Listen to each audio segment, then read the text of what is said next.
Hey everybody, welcome back. Today we're here to talk about the 1982 film Poltergeist. And as always, I have here with me Ramon Hey guys. and Ro. Howdy, howdy. Guys, we picked this film because we wanted to talk about something spooky, something scary. But I got a feeling we're going to have a totally different discussion when we actually start talking about this film. So, Ramon, why don't you start us off? What did you think about this movie, watching it with, today? Wait, how are we gonna talk about something different? I'm curious now. I'm curious. No, I mean, I was excited to do Poltergeist. We were trying to pick up like one last movie to do in October that was at least somewhat horror. What better movie to pick than Poltergeist, man? Like, what, 1982? Been around for a long time. It's probably one of the earliest horror movies that I remember seeing, and probably one of the ones that I think actually scared me more than like Nightmare on Elm Street or Friday the 13th. And I think what did it is the elements of horror are a little bit more like toned down or like subliminal in the beginning. You know, you don't start with like the third act when you have like beast and dead bodies and stuff like that. No, it's like things calling you from a TV and like chairs moving. Like nothing's creepier than chairs. So I love the movie though. I love the movie. So I know I'm deathly afraid of chairs, but no, I completely agree. It's the first movie, the first scary movie that I remember seeing. My mom was really free about allowing us to watch scary movies because I saw like Nightmare on Elm Street and this one like when I was a kid, probably like my son's age, except maybe even younger. Who knows? But yeah, like I remember I had a clown like just like the boy. Apparently, I don't remember, but I don't know what happened to it. I don't know where it went, but apparently I had one. living in your closet right now. I don't know. It's probably on the other side. It went through the light or to the light, Under Well- your bed. or maybe. Dude, well, as much as I'm gonna love like talking about all the spookiness and like the things that happen throughout this movie, like something as I was watching this movie that I'm like, I don't know, man, I just couldn't stop thinking about it. And this is what I mean, like maybe this conversation is gonna go a different way, but I just kept thinking like these parents are so irresponsible, man. Like I don't think I've ever seen more irresponsible parents in a movie than this movie. Like I was just thinking like, why don't you leave the house? Why are you doing this? Why are you leaving your kids alone? Like, like Ramon, what would it take you for you to like right now stop this recording and leave your house? Like, what? Like, if your chair all of a sudden started moving, like I could understand like flashing lights and something like that, but like, dude, when your chairs are moving from one direction to another, it's like, dude, it's time for you to pack up and leave like instantly. See, I think about that too because like one of the other scary movies that nowadays I think still applies to like my like inner fear like randomness is like Paranormal Activity, right? For the same reasons, like moving things. And I do think about it often, like what would happen if just all of a sudden like somehow our house became haunted? I don't think it would be immediately though, man. I don't think I would be as amused as the mom in Poltergeist. Like she clearly was having a field day with that kitchen and the chairs.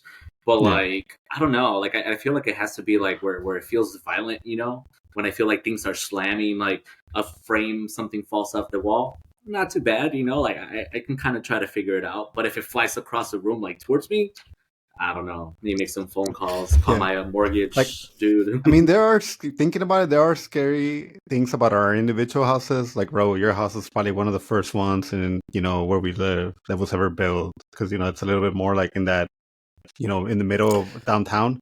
Then Well, Ro, my mom's house was built in Oh, the like historic. late 1800s, early 1900s. yeah, so like think about the history. Ramon, your house is newly built. So think about like what the hell was in that area before you even got there.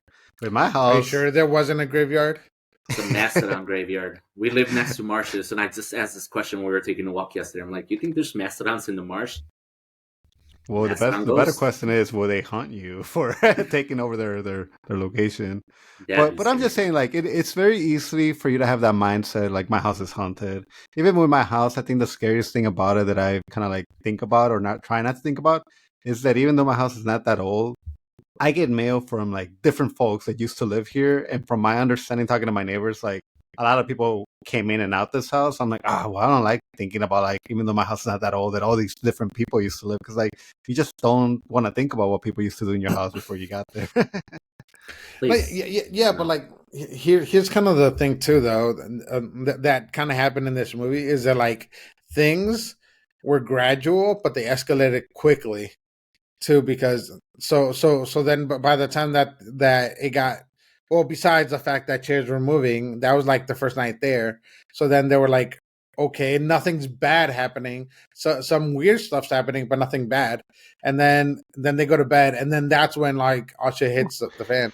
Dude, and the crazy thing is like, because I think the little girl's like around 3, 4 years old. Like the crazy thing is that they've been in that house for like 3, 4 years because they mentioned how she was born in it. So I wonder what even escalated the goals for them to finally be like, all right, this is our time to make a move. That was kind of also something I was thinking about. So great, The TV great people. Well, I mean, great way to start, like talking a little bit more about like how the beginning of the movie, at least in that sense, because I was thinking about that too, right? Because it is one of those things that I just remember the creepy things in the movie. But I was excited to rewatch this, and I probably did watch it within the last 10 years. But even then, it kind of feels like it's been a while. But I was excited to rewatch it and just like with a different like approach, right? Like really more analytical, like paying attention to more details.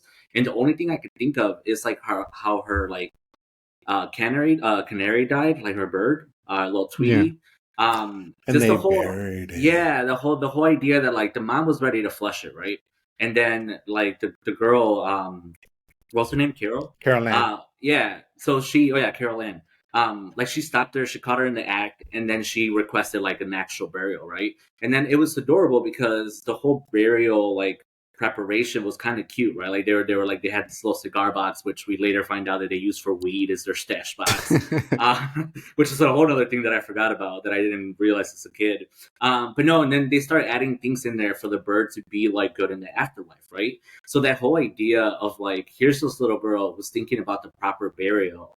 And then by the end of the movie, you find out that the whole reason why this all happened was because of the improper like building over a cemetery. It kind of just made me realize that was probably one of the connecting factors. And don't forget that they were building that pool, so they were already like kind of like digging up in the backyard. So I don't know, and obviously that's where a lot of the bone skeletons came out at the very end. Dude, how did the developer not do something about it? Because if they moved the gravestones but they didn't move the bodies, then like there should be some sort of like HOA rule or something that doesn't allow for underground pools, because obviously like they're gonna hit some bodies. Like to stop the pool. I thought you meant like the building. I'm like, well, clearly he was trying to get away with like cheaper development, but I don't know. Maybe he never planned on anyone building a pool. You know, it's funny because the name of this community is Cuesta Verde, which I'm like, okay, I'm Hispanic. Verde means green. But then I was like thinking, I'm like, what the hell does Cuesta mean? Like, I'm like, I'll never figure it out. And no, Cuesta is like, it costs money. So the name of the community is like, it costs money. So I think they were cuesta mucho. Yeah, so I think what they were trying to do is like, they were trying to say like, maybe this movie is a little bit based also like on greediness, you know, because obviously this corporation was so greedy that they just didn't want to move the body. So I thought that was kind of interesting because I'm like, what the hell is Cuesta? And of course, it's like Cuesta Verde costs money. So it's just like, it's crazy. Like, yeah, so that's kind of like something. Well, it's not spelled the same way, but like just phonetically, like listening to it, it makes so much sense. Because I remember like seeing it too and being like, that's not a word. I know, me too. Not in Spanish. I know. Cuesta's with a C. Spanish lessons, Carlos. No, but no. What do you mean? But wait, what do you mean Cuestas with a C? Like in the name of the development is QU. That's not it's with the C. It's with a C. It was? Yeah, it was with a C. That's what I'm saying. It was like so obvious, and like you just, you know, even us Hispanic speakers, like we didn't catch it. It was like what the hell is that? I didn't catch it either. well, because I think that's one of the most like kind of. I mean, the movie starts in a great way because right away you start thinking of this like average like middle America, like freaking average family in America, and obviously something that I didn't grow up with in that kind of scenario. But it was like.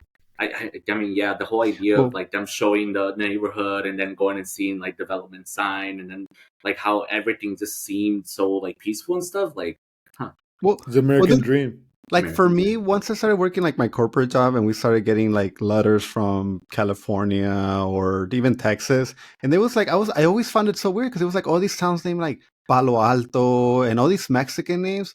And obviously, like later on, when you find out, like obviously Mexico used to own California, they used to own Texas. So even though the U.S. owns it, like some of those things did stay, like the name of it. So it's just like, it's kind of Los Angeles, San Diego. Yeah, so just Sacramento. yeah, so it's this kind of thing when you go. I think if we went to I mean, you've been to California, Los Angeles, plenty of times, Ramon, but it is like that. Like all their towns are have like these Hispanic or even the street names. It's kind of funny. Yeah. Yeah. I Except don't know. Beverly Hills or Hollywood. But anyways, we're talking about where did this movie happen again? Where did it take place? Or is this I meant to believe be it's like California. it's a California? I mean, I the Yeah. town looked great. I mean, one of the opening shots too, like I did like that, like again, rewatching it, seeing the element of they had that trees all over the place. But not like I mean, I guess not all over the place, but like outside of the town, like in that first shot where there's like the hill, there's a couple dead trees, right? And then even in the neighborhood, they have the one dead tree in the middle of like this like turnaround. And Yeah. I was just like again rewatching it, I'm like, oh, now that you know that the tree becomes like a scary factor in the movie, but seeing that really early on as a rewatch is kind of really like I don't know. I just like again the rewatch of this was great, enjoy because you are thinking of that ideal like neighborhood, everything is peaceful and everything's great. And I mean, how many other movies around that time, especially by Steven Spielberg, like E.T. and stuff like that, like it reminded you of that kind of like happy community.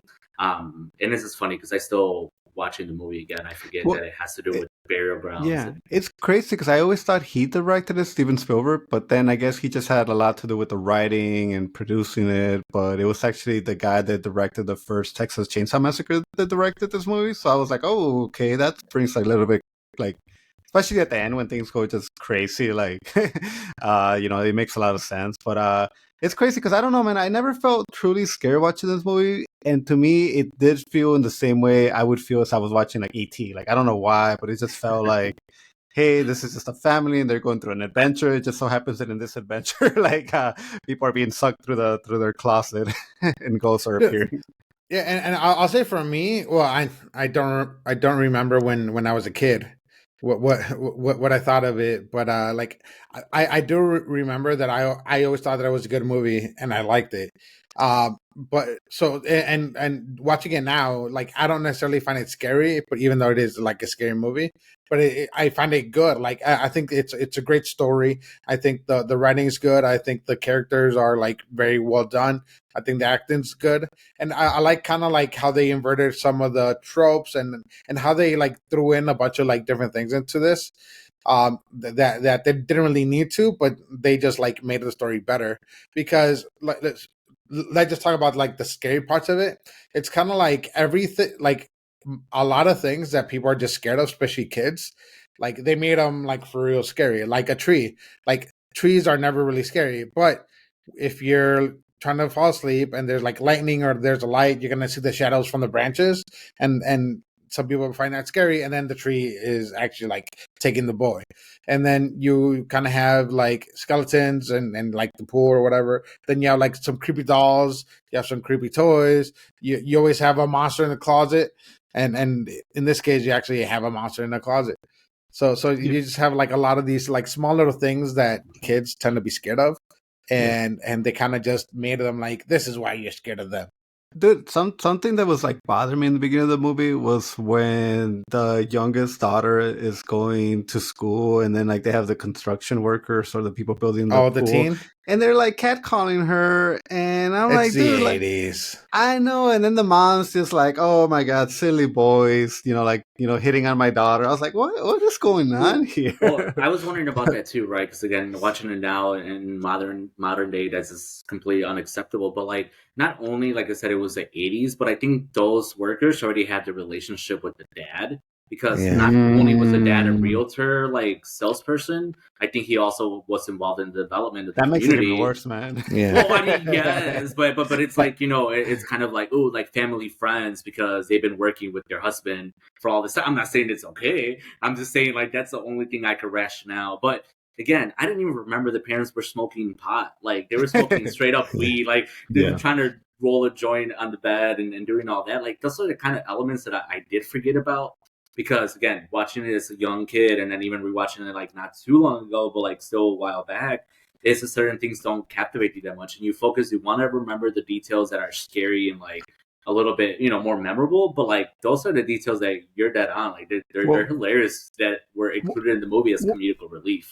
Well, dude, something that I knew, and I always, like, every few years, I always have to, like, look up the history, but I knew that the young actress, the one that plays Caroline, like, I knew after like the second movie, she dies in real life. Like I knew that was for like a fact. Like she died. What? I didn't know that. It was like pneumonia.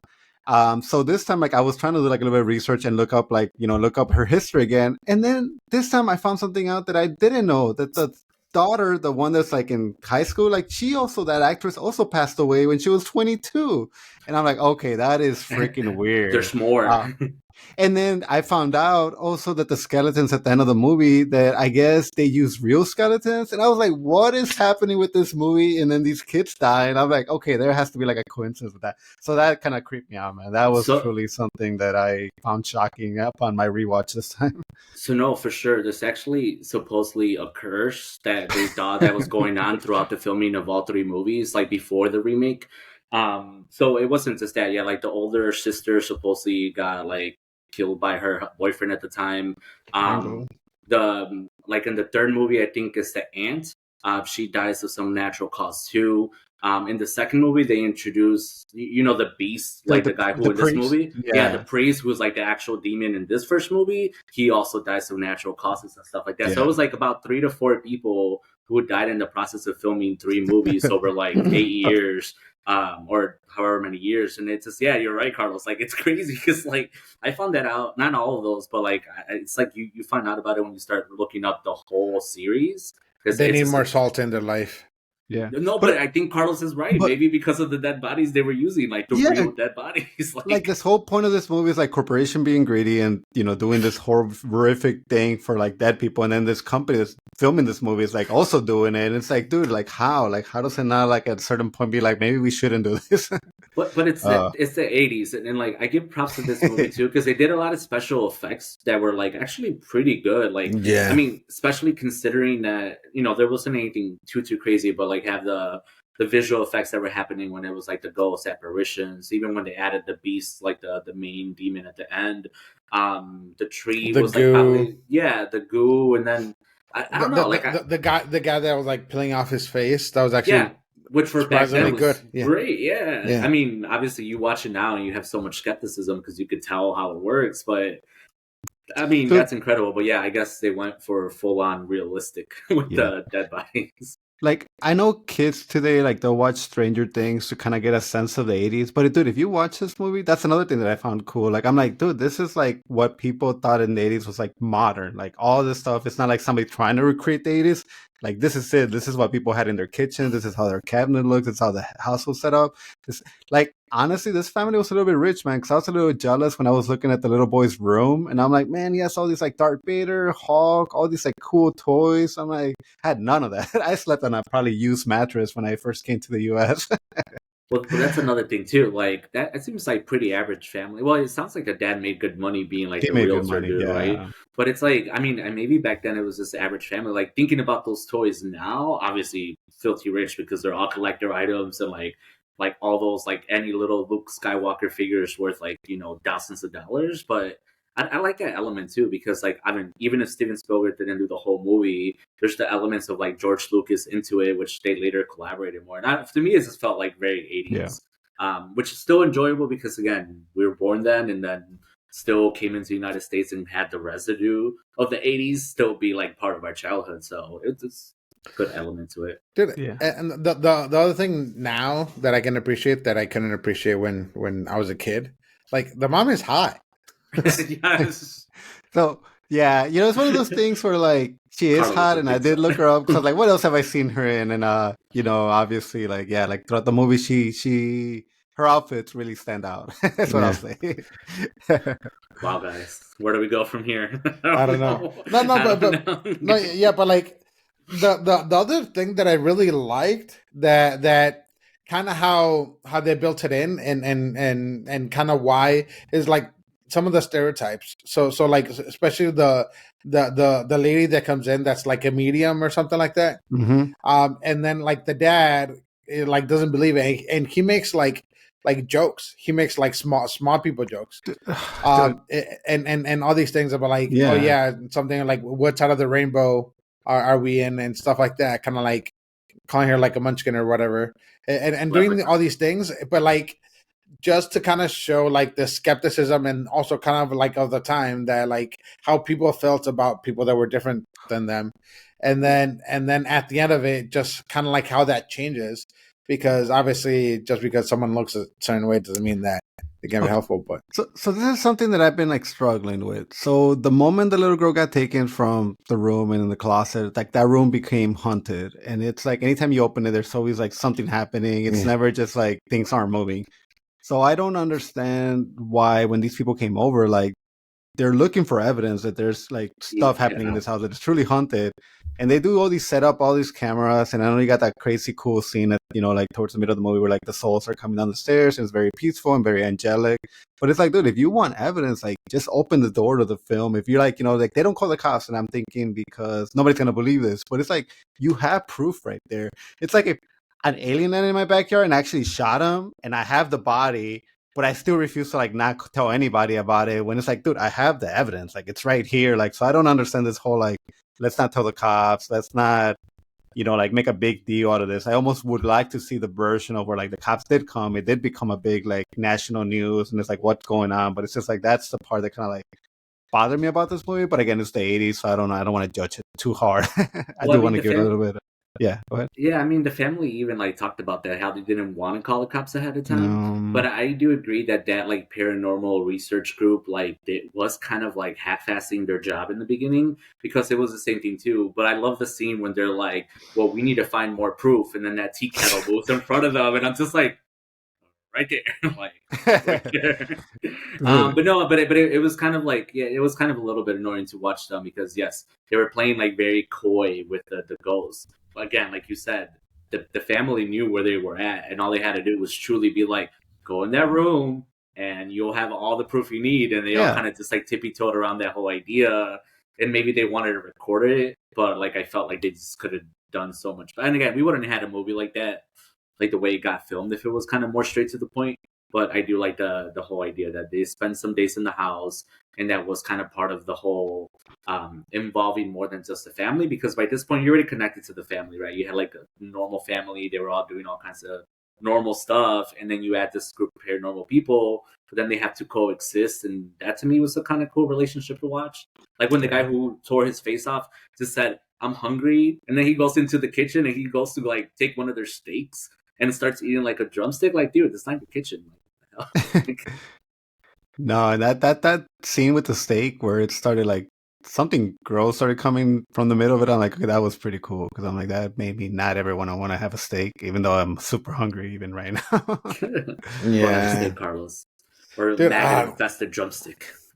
Dude, that was just so gross, so gross.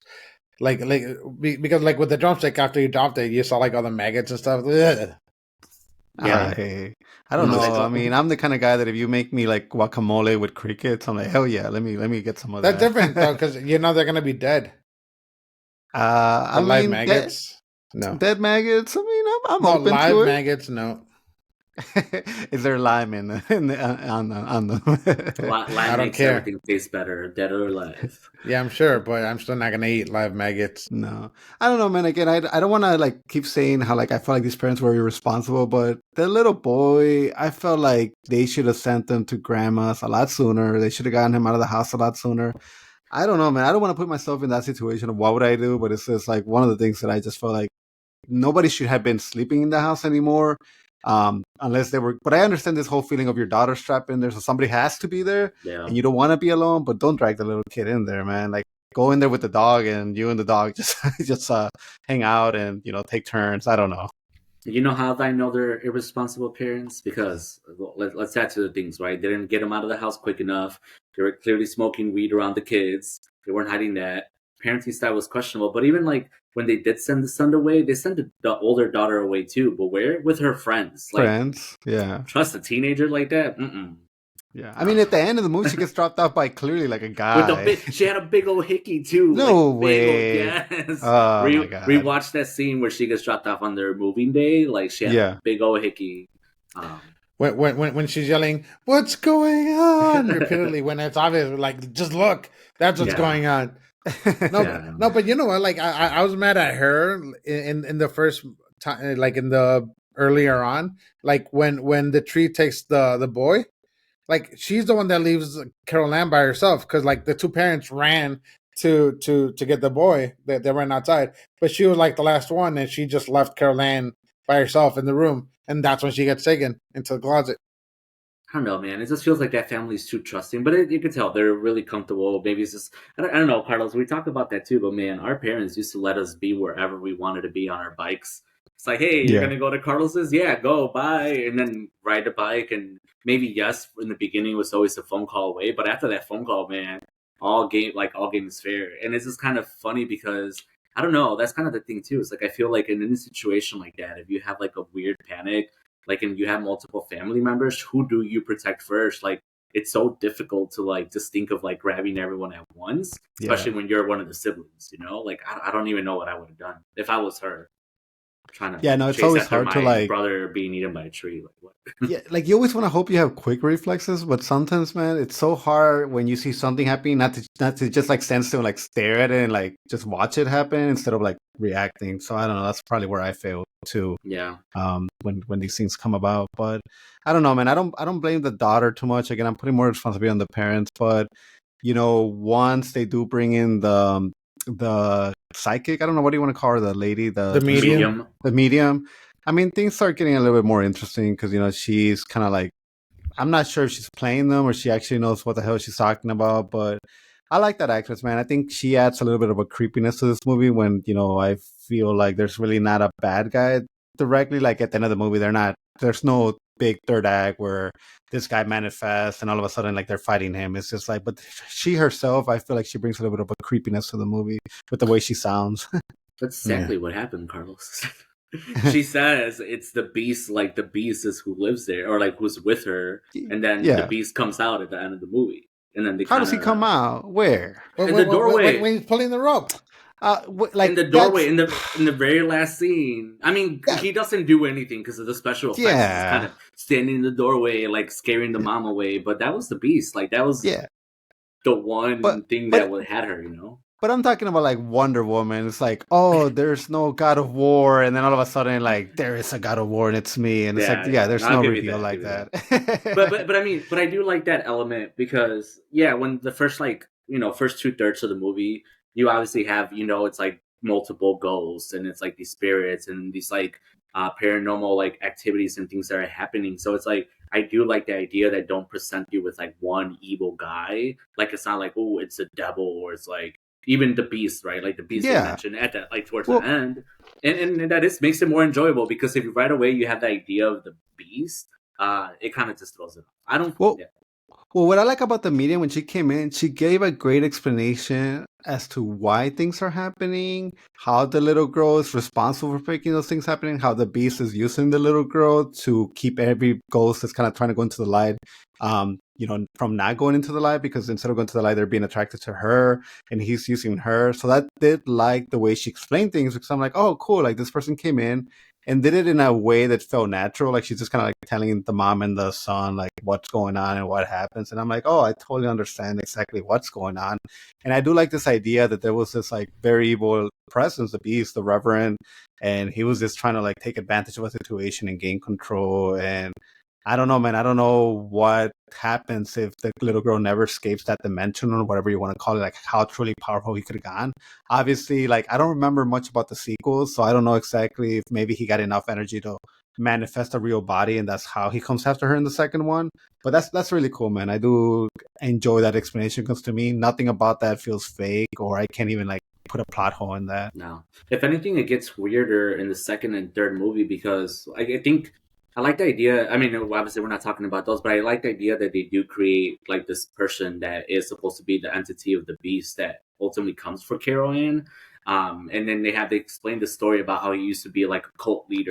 Right? Yeah, and who like took people to a cave and ultimately got them all like to off drink the Kool-Aid. Yeah, drink the Kool-Aid. And then, but the story with those second and third ones was basically that beast continuing to follow Carol Ann.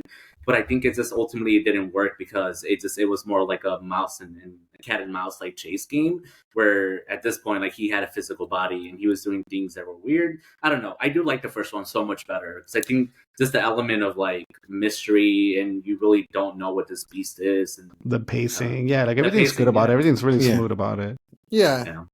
Dude, and honestly, like I so don't remember so much of the sequels, and then the remake. I remember nothing of the remake. I Yeah, do same. remember that I saw it, but then I don't remember anything else. I just remember that it wasn't as good as the original, but I can't even tell you who's in it. Yeah, I mean the cool thing about this movie has been like, I guess if you ever watch The Simpsons or Scary Movie or any other movie like this movie, a lot of elements they have been parody in other stuff. So it's kind of cool. It tells you how this movie, the importance of it. Yeah, That- I mean the whole like in The Simpsons, I remember they did one of those horror treehouse and like the house implodes on its own, and like obviously when you're watching The Simpsons, you don't really think about Poltergeist, but then you see Poltergeist and you're like, oh, that's where they got it. So it's kind of like cool. Or even Scary Movie, that scene where that girl's getting banged by the ghost, and dude, that was really oh really yeah, cool. like in the room, like Yeah, all that over was really the- that was so cool, man. Like talk about Christopher Nolan stealing from somebody, but like he totally stole that from like Poltergeist. You know, this yeah. whole idea of like the room rotating, and it's so cool. Dude, well, I don't that even know how they whole- did it. not back then. You really got to think about like, yeah, even maybe it was just an actually spinning like half a room. Like, I don't know. Quick questions, because Yeah. we're talking about, you know, that scene where the mom. It's kind of like a little bit more when they got Caroline back and they think everything's gonna be fine. But the mom takes a shower. She goes into the room. Raul, you kind of mentioned earlier, like she's a very attractive woman. Did you guys get the sense that this lady at this moment was about to have some fun with herself? Because dude, it was totally felt like that. And I'm like, dude, why would you, like, after the ordeal that you went through? I don't know. Yes. I don't think that's the first thing you think to about. relax. So two things. I thought the dad told them that by that night they were gonna leave and to be ready. I know. None of them were in any kind of like I'm ready mood. They were all like doing all kinds. She of put stuff. them to bed In the Yeah. same room. In the same freaking room. With But the same you know what? closet. With the same teleport to hell. and the same doll. But I blame the medium because the medium, after they saved Carol Yeah. Ann, she was This like, house is "This clean." house has been clean." But it's like, really? Because all you did was like save the little girl. Like you did nothing to exercise Yeah. anything. You did nothing about the bodies. You did nothing, right? You didn't put on a proton pack and all of a sudden suck in the Exactly. beat.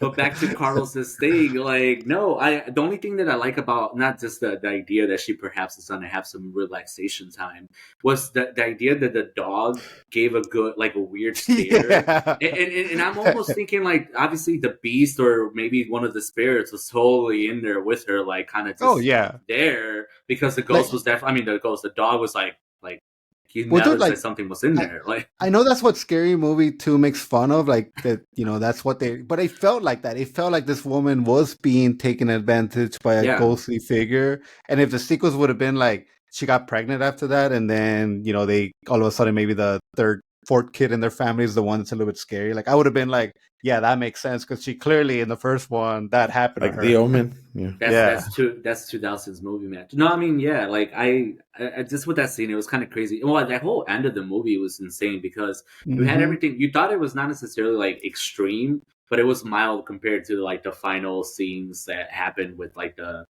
you know, again after the medium said this house is like clean, it was the opposite. It's like a day all later, the skeletons. it just freaking goes crazy. And I think that obviously that's one of the more memorable scenes for that reason because nothing like even remotely sexual had happened, and even in a scary way. And that was the first thing that you're like, what the like, you know, that was about to happen right there. But no, and then this obviously the scene with the bodies was still crazy because then eventually you had all the coffins and everything rising up from the ground. And I don't know. I definitely think the way the movie went towards the end was great because if it had people going and people a little nervous or people a little scared in the first like 2/3 of the movie, by the end those people were definitely like, you know, needing. Oh, that was fun. Yeah, yeah, definitely fun.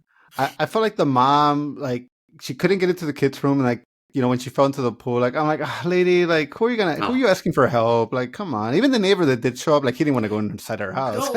No, that was dumb, man. Take an opportunity, go do something, but no, they were totally just like, nope, you crazy.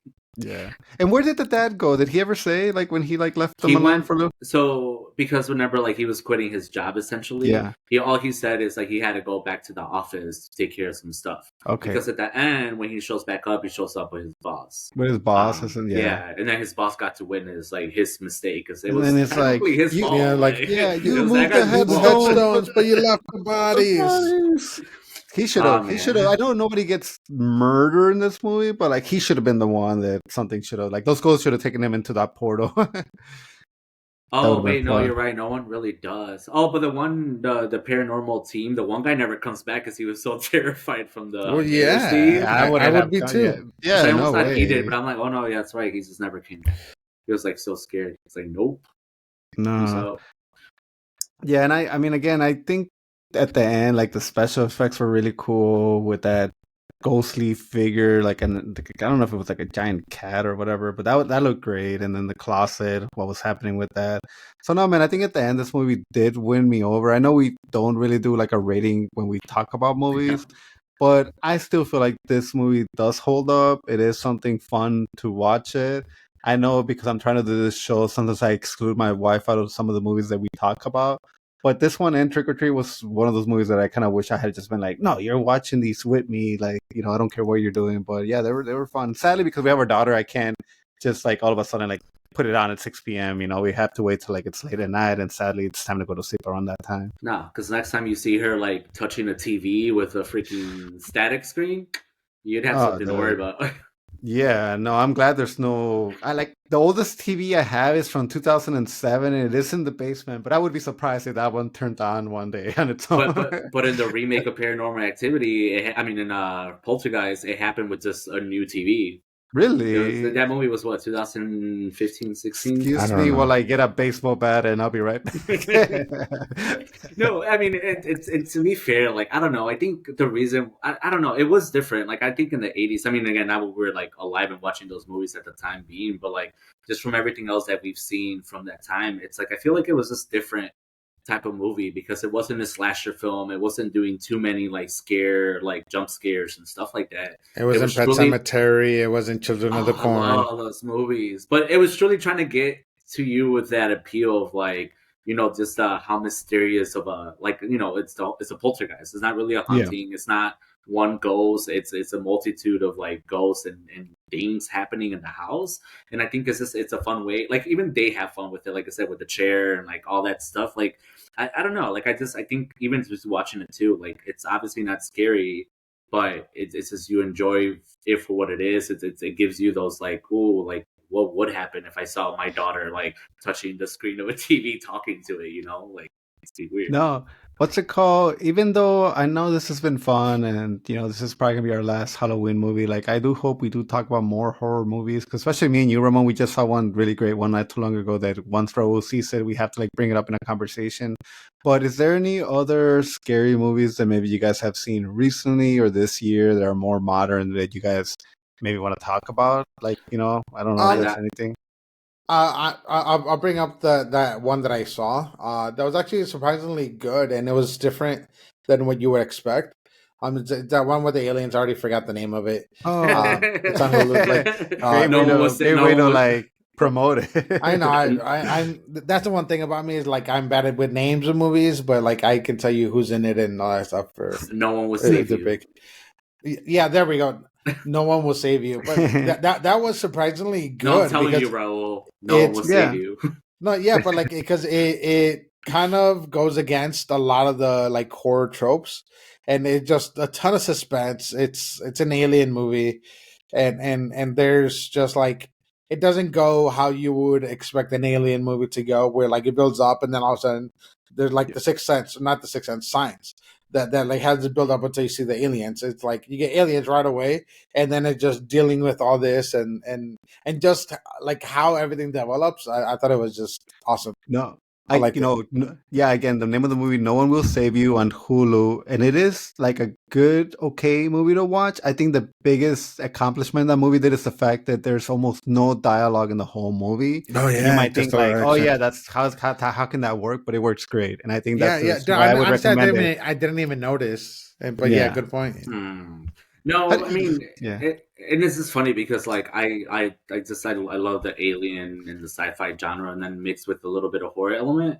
But like I don't know, like definitely like movies like Quiet Place and stuff like that. It's something similar, and I think that Mhm. was successful. But I didn't like the movie. I just didn't like the variety of aliens. I told Carlos that too. I'm like, I just to me with alien movies, it gets weird and we just get crazy.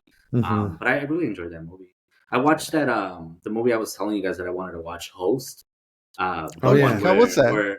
so it Where did you really watch it? What's I paid to rent it, you probably paying to rent Redbox. it? Yeah, Okay. and it's this again during quarantine. This group of friends want to do a séance over a Zoom call, and that's basically what it is. They're doing a séance over a Zoom call, and it's kind of funny because like we all relate this to this because of the quarantine, and yeah, ultimately things start to happen. And I saw on TikTok somewhere it's like, oh, if you want to watch one of the scariest movies, I can see why people would think it's scary, but I think again to say if you're a fan of all that genre, it's not is this because it is so relatable to like being on screen or being on FaceTime and then noticing things are happening behind you. Yeah. But I think as a movie itself, it's good because the fact that every single person recorded that separately, like the Mhm. movie was recorded by different individuals in their different places, like it was a Zoom call type of movie. I think it was beautifully done, Because the and the budget story was actually, like tiny for it, right? Like that's one of the things yeah. that made it very like another thing. Like that's one of the reasons why I think attention came to it. The fact that it was like kind of good and the budget was almost like nothing for it, Tiny. right? Yeah, and it was enjoyable. I would tell you it was probably a little bit better with like the scares and stuff like that than other movies that I've seen where you're like always expecting them. At least with this one, you were expecting stuff to happen once, especially once you find out it's going to be a séance. But I think just the way that it's executed and how they explain it and how it's plausible that it would happen to multiple people at once, it Yeah. was done well. I enjoyed it. I mean, I definitely don't regret paying like $5 or whatever I paid to watch it. I guess for me, the movies that I would recommend that I know one of them I did see this year, and one of the ones that I constantly kind of think about is one of them is It Follows. Like that Ooh, one I think about quite often. That's the one that's on Netflix. It's pretty much has to do with like it's like doing a whole thing about like STDs, how yeah. like you sleep with somebody, Ro, and that person's gonna be followed by a ghost, and it takes different forms of people, like different forms of people. And like you can drive a car for 50 miles, and like yeah, that'll give you 2 hours, but eventually it will catch up to you. So like no matter what, this thing's always gonna be following you. And the only way for it to not follow you is to sleep with somebody else. So once you sleep with somebody else, it follows that Oh, person.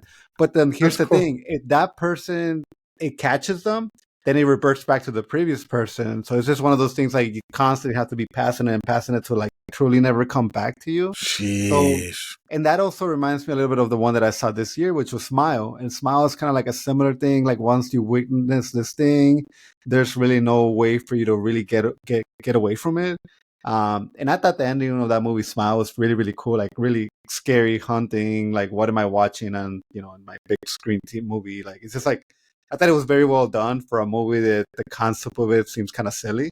But A Smile was one that I thought was really scary if you're looking for something for jump scares. And then It Follows is something that's like more of a classic that I think I recommend because another cult following. Maybe I should watch it. I'm Yeah, always looking for movies that are and actually scary. yeah, and I forgot that I had seen this, but like I also saw the Blackening like a month or two ago. What is the Um, blackening about? it's a group of people that go to like a cabin for kind of Okay. like a reunion, like throw black. And then there's like a game, but like it's a really racist game.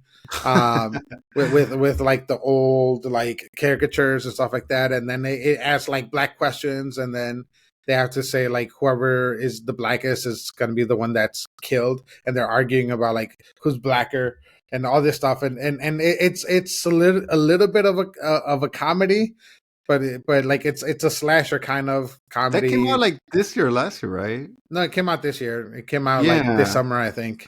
That's Okay. But cool. yeah, like You know, it's fine. I recommend if you have some extra time watching it on streaming. I wouldn't buy it. I would rent it. Okay. No. something that I'm actually enjoying quite a bit that I'm watching right now, and I think at this point, even 6 episodes in, I would recommend it. The new Goosebumps series on Disney Oh, Plus. okay. Yeah, you It's mentioned actually, that last week. and you said it's like watch it Yeah. and let me know, or maybe like I think it has potential for us to even discuss it like a full thing. Like, and I'll just tell you some stuff without like obviously spoilers or anything, but like I was surprised because like, you know, Goosebumps obviously back whenever, like it was one of my favorite like book series for being a kid into this kind of crazy stuff, and then the show itself was pretty good, and then that Jack Black movie was just like terrible because it was just like, you know, whatever. It's just one of those movies that is just too much, not enough of like the horror element or at least the suspenseful element. So this show, surprisingly, with Justin Long as one of the like the main actors, is actually really good. Like I feel like Is it it's just different stories, or is it like one story throughout the whole season? so that's exactly what it is. It's a whole story throughout the whole Okay. season, but within each episode, it kind of takes elements of the books, and each episode is basically a story from the book. And Oh, that's so, cool. even though it's like one continuous story, each episode is like a little bit different because it Man, focuses around different characters and different like Goosebumps stories, and it actually is holding up really well. The storytelling is actually good, like the writing, like the dialogue between the people, even though we're following high school kids around for the most part. There's its parents and high school kids, like it does a good job. The horror element to it is actually somewhat like acceptable for being like, oh, that's kind of creepy, or like, oh, that's a little like nerve-wracking, like that's a cool, like it just reminded me of like the Twilight Zone. Well, actually, just Goosebumps. It reminded me of that. Like, it reminded me of yeah. like old school Goosebumps, but like for adults, but still for Okay. kids because it's still being targeted towards, or you know, towards younger I, people. But I'm gonna check it out, man. I would not be as skeptical if they had dropped it on Hulu, because then I would have been like, okay, this is yes, still Disney, but they're kind of like okay, this doesn't belong in in our Disney catalog. So just the yeah, idea of being on Disney Plus, that's what the only thing that I'm a little bit like nervous about, because I don't feel like they're there yet, like that confident. Even though they've added R-rated movies like The Punisher, and like they added like bloody things to it, so maybe yeah. it does fall in that category, and I just gotta give it a shot. That's what I'm saying. For 6 episodes in, I'm still into it. Like I'm really into it. Like even my wife is into it right now. So it's like, I mean, it always has the potential. I think it's supposed to be like a 10 episode thing. So still has the potential to like kind of just end up badly. But everything thus far has been enjoyable and actually like making you want to watch the next episode right away. So Well, okay. I mean, bro, I don't know if you have something to say, because I don't want to skip you or anything. But the only thing that I was gonna say that I watched recently that landed in October on Netflix was the House of Usher, You did, yeah. and I'm that's watching it right now. yeah. And dude, honestly, Ramon, like not to say Goosebumps, what you said it's not gonna be like good or anything, but the fall of House of Usher, it is like on another level, man. Like it's just like Mm-hmm. this Mike Flanagan guy, like he did the The Haunting Midnight Mass, House, the Midnight Mass, which the Blind oh Manor, yeah, Midnight yeah, Mansion, which dude, we love everything. Mass. I think Midnight Mass is one of those shows that's like, dude, yeah, like perfection. Like I couldn't believe what I saw. Everything about it, like Beautiful. to me, was just like, hopefully one day we do talk about that show. But yeah, the House of Usher, it falls a little bit short compared to Midnight Mass, but overall, like the acting, what's going on screen, it's really good, man. Like I don't think you're gonna Story. come out saying like, oh, it's a perfect 10, but it's like right in the middle of like still good, very good with everything it's trying to accomplish. And it's kind of like yes, it's kind of like doing an Alan Post kind of storyline with, Edgar Allan Poe. Yeah. yeah. So I think if you checked it out, Ramon, you might actually come back and two things are going to happen. You're going to say like, yeah, it was all right. Or you might say like, no, guys, we need to talk about this right now. So maybe you should check it out now, because I would rather talk about it while it's still fresh in my head than like a month from now where I'm like, I'm not rewatching this. There you go. I'm pretty sure that you would like it, but it's Mike Flanagan, so like, I think Haunting a Hill House is the best, like the scariest show like that's ever I been heard made. that. I You heard haven't that. seen Dude. it? I have not, because I'm too Me scared. I'm a neither. It's chicken. so good, dude. I It heard is everything, but I so haven't seen it good, yet. and it just and no. there's so many like twists that are I so well made. It's like beautiful, like Ramon. Like but scary as hell. Yeah. I don't want to say like, because everything that Raul was saying is what I've heard from other people. And this is when the show first came out. Everybody was hyping it up, how scary it is, the details, the little things So you can good. spot. It's I didn't want to creepy see it as because I'm hell. like, I'm not like watching the scary show and I'm gonna be like, can't sleep at night. But now that I know it's Mike Flanagan, and he just continues to do amazing, great work with horror and storytelling and writing.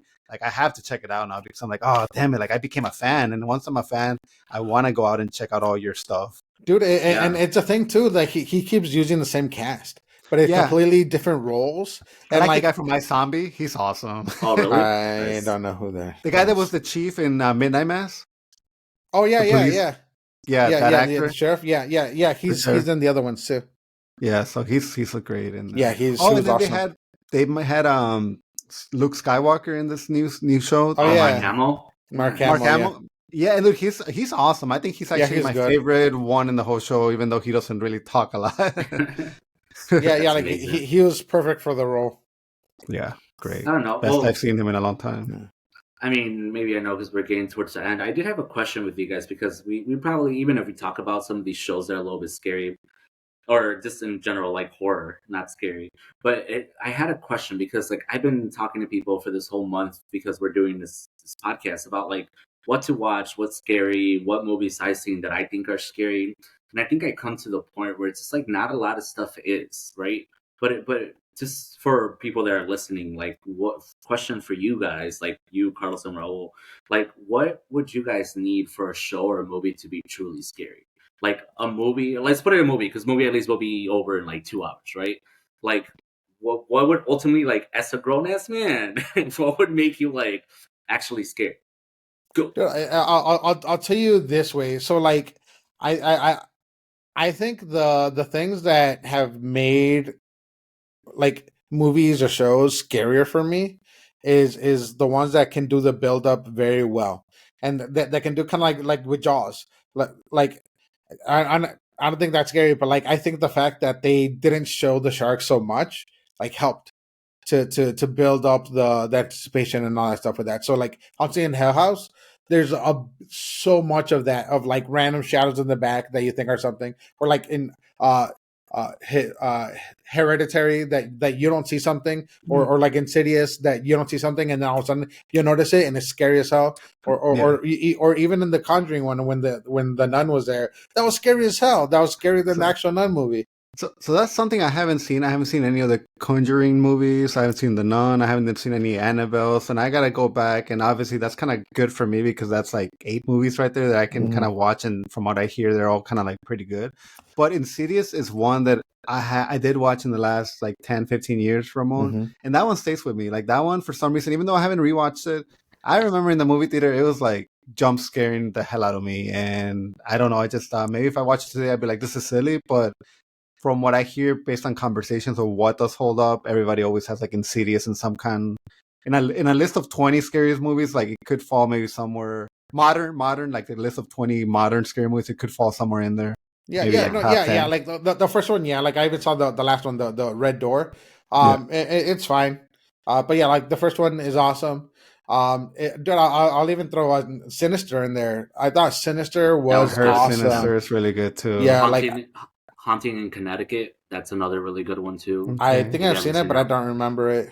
yeah. Dude, I wanted the Black Phone to be as scary as people were saying it was gonna be, or at least shocking, and it just like I don't know, it came and left me. I like the actors, the main actor in it, but it just didn't do what I thought it was gonna do for me.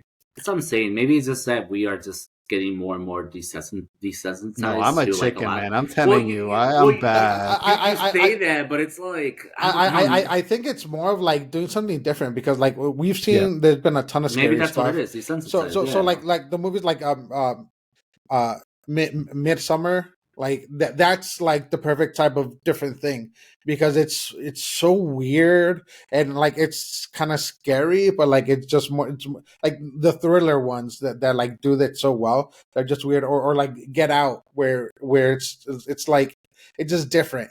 And I think those are the ones that like are more successful, the ones that do something different. Like I haven't seen Us; it looks scary as hell, and I want to That's see it. great. But like the thing with me Oh, with scary movies is like yeah. the supernatural ones. I can't watch by myself because I'm also like a little bit of Yeah. scaredy cat. So like, but I want to watch it with somebody else. So like Mama, like the Conjuring movies, the Paranormal Activities, like all these, like I like them, but I have to watch them with somebody else.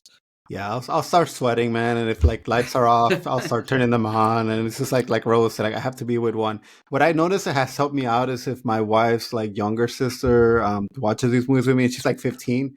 I sort of feel like, well, if she can watch it and she's 15, then I can watch it because I'm 40 years old or close to it. That's funny. Well, you know who loves scary movies is not afraid. This guy. So you guys can come watch movies with me anytime. Let's Dude, go. you and my younger sister, like she was the kind of girl to watch the Human Centipede like at 2 a.m. by herself. I'm like, dude, what is wrong with your head?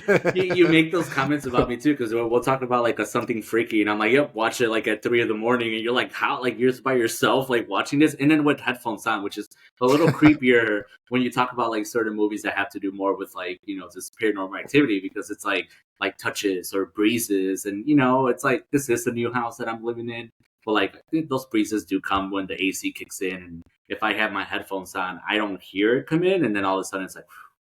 But I don't know. I mean, for me, I think is this. I love the genre. I think is this. Maybe if I wasn't watching it since I was little, it'd be a little bit more impactful. But I love, like I said, Raul has a point. I think since a lot of these things have been done, it is nice to see when certain like movies are done with new elements or at least different approaches to these elements. But I think as it's horror as a genre is probably one of the best ones because of that physical and like mental thing that it does to you. Where if it's not freaking you out, like mentally, it's giving you goosebumps. Because again, I'm not saying I don't get jump scared, right? You throw something in the screen like real quick, I'm gonna jump a little, but that's just natural like flinching. Just what the frick.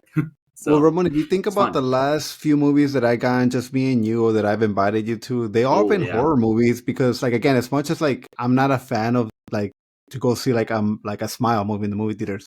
When somebody tells me like, hey, there's a movie theater out there, it's a horror, but it's doing things differently. It's like you're not gonna believe the storytelling, you're not gonna believe what's going on screen. Like I have to go check it out. So we want to see Barbarian.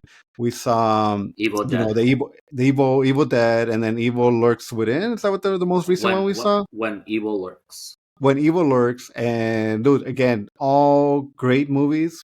Probably the one in the middle is probably going to be like my third least favorite one of the three, but Barbarian was good and this new one was excellent. My favorite. It's like, anytime somebody, or like Mama was another one that I remember people talking about it in a very like cool, like this is awesome, go check it out. And like I went to go see Mama, even though it was like, this is a scary movie because I wanted to see what this director was doing because I heard great things about his directing style. Yeah. I thought it was good. Yeah, it has the movies. I think, just keep bringing me movies like this. Like I said, just make them a little bit more thriller, psychological thriller with any scary element, and then you got a great. Maybe less Saws now.